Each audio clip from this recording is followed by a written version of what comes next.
Haustura edo erreforma. Hori eztabaidatzen zen orain 40 urte. Hori eztabaidatzen da orain ere. Haustura edo erreforma. Gure apostua haustura da. Orain 40 urte izan zen bezala. Espainiarekin haustea da gure zerumuga. Espainiarekin haustea da gure helburua. Euskal bidearekin egingo dugu. Euskal bidea da burujabetzarako bidea.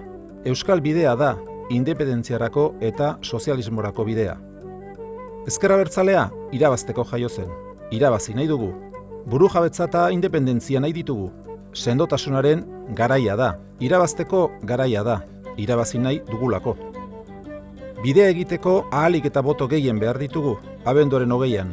Sendotasunaren botoak, zabaltasunaren botoak, burujabetzaren botoak. Ahalik eta boto gehien, Euskal bidean aurrera egiteko. Haustura edo erreforma, guk hausturaren alde inbertitu nahi dugu. Independentzian inbertitu behar dugu. Sozialismoan inbertitu behar dugu. Euskal bidea da haustura, bozkatzea inbertsioa.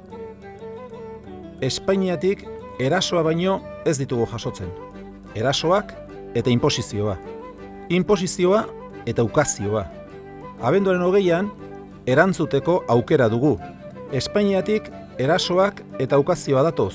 Euskal Herritik burujabetzarekin erantzungo diegu. Abenduaren 20an lomceri aurre egingo diogu. Lomceri eta aborto legeari. Aborto legeari eta moza legeari.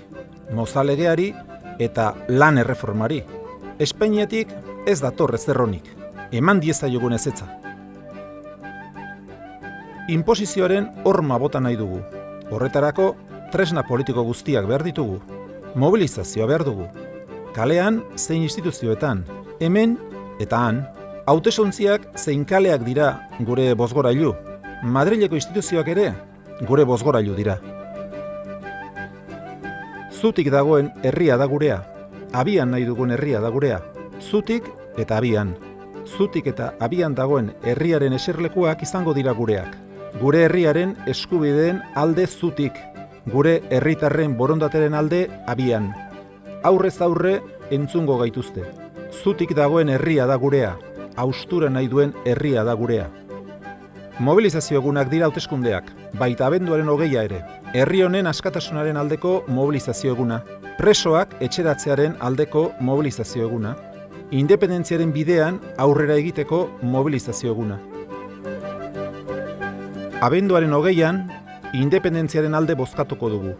Abenduaren 20an, sozialismoaren alde bozkatuko dugu. Abenduaren 20an, independentista eta sozialista guztion bozka Euskal Herria bildu.